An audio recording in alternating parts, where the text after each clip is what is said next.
Здравейте, слънчеви и усмихнати хора!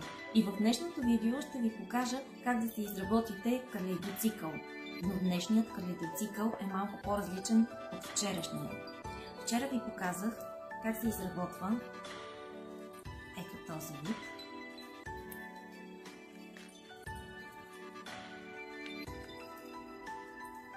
А днешният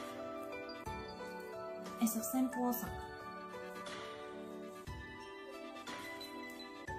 Той се казва трихексафлексагон и е изграден от 18 триъгълника. Виждате, че е шестоъгълен. И крие една тайна, за да разберете каква, останете.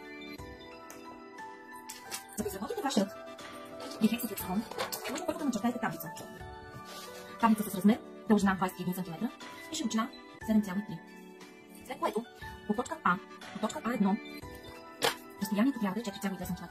И след това всички следващи от А1 до А2 отново 4,2, от А2 до А3, след това до А4 и до Б.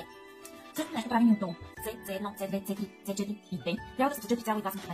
След което свързваме диагоналите А, C1, А1, C2, А2, C3, А3, C4, А4 с D. А после свързваме по диагоналите А1, C. И тази точка, от която се пресичат диагоналите AC1, A1, C, я маркираме и отбелязваме като точка E. A2, C. 1. Свързваме с диагонал. Пресечната я наименуваме като E1. A3, C2. С пресечна точка E2.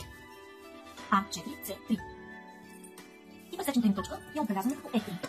След това свързваме точка D с C4. И пресечната им точка отбелязваме като точка F.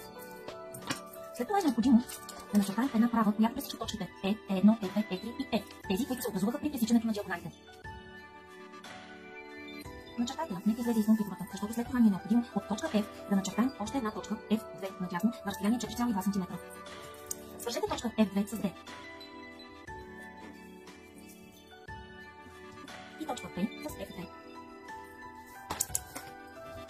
Заштриховайте си това местенце тук, триъгълника, който се образува от точките А, Е, С. Но няма да ни трябва, него ще го изрежа и ще го отстраним. Маркирайте си и това местенце тук, триъгълника А, Е, А1, върху него ще нанесем лепилото. Маркирайте си също и триъгълник F, Е2, Б, върху него също ще нанесем лепило. Важно е да проследите къде поставим цветовете. Ще използваме три цвята. Чудите се защо при положение, че имам само две страни, ами ето тук е тайната на този флексагон, че всъщност той има една скрита страна. Да, изглежда плосък и само с две повърхности, но това е предвидно. Действително, той има три повърхности. Едната остава скрита за очите. Искам да наблюдавате внимателно. При неговото движение отвътре навън се появява скритата с трета страна. Движението му отвътре навън.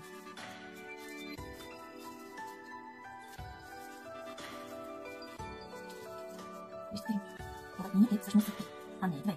Да, той е плосък, изглеждат само две. Това е тайната на този флексагон. Как нанасяме цветовете?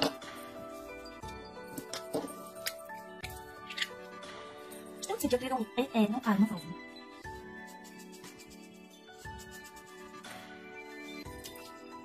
Розово ще поставя и на триъгълник Е1, С2, Е2.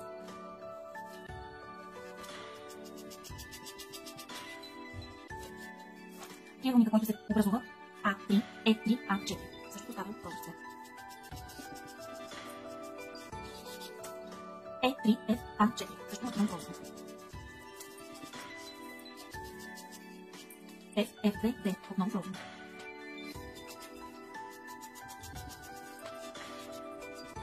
Пропуснала съм C2, C3, E2.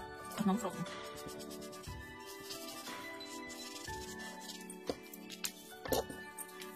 Следващ цвят подсветявам триъгълниците C, C1, E.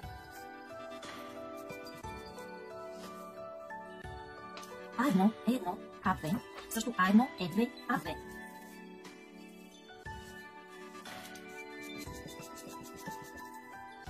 Триъгълниците Е2, С3, Е3 и С3, С4, Е3. Както и триъгълник А4, F5.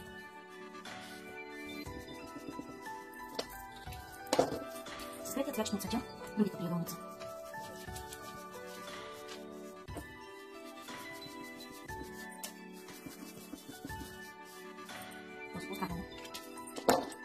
Така ще нанесем лепило. След това трябва да отрежем.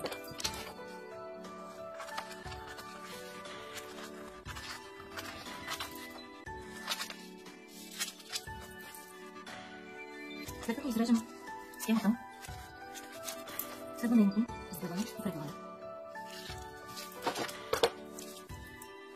Първо трябва да изгънем дължина.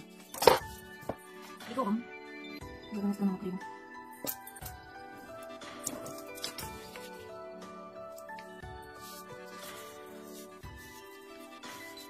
След това трябва да ги залепя. Намазвам лепилото.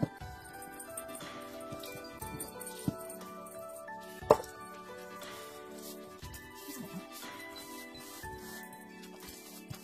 Следва прегъването. Прегъване на 3. 1, 2, 3. И прегъване ето тук.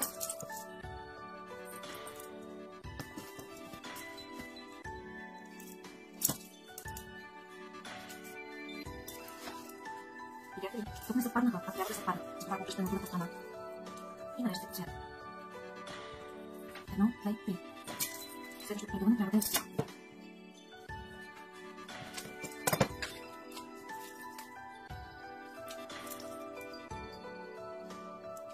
Отново принцип 1, 2, 3. Следващото прегъване е тук.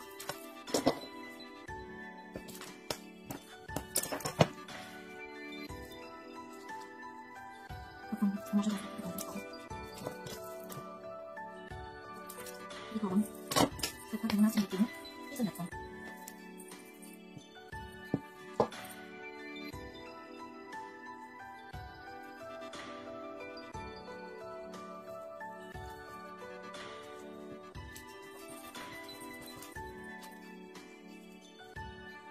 Оставя малко да се.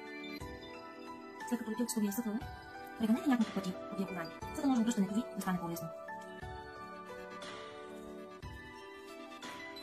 Прегънете го отново и на другата страна. Така всички диагонали.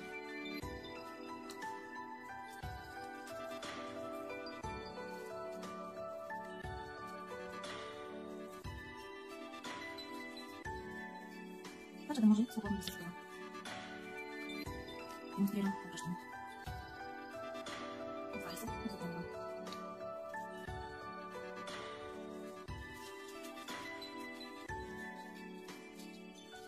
Ето. Въпреки че е плосък и се виждат само две повърхности, той всъщност е изграден от 3.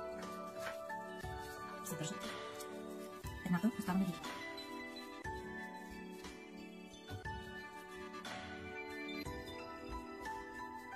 Но казвам 1, 2, 3.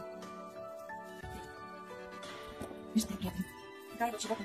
Винаги едната невидима страна остава скрита в случая.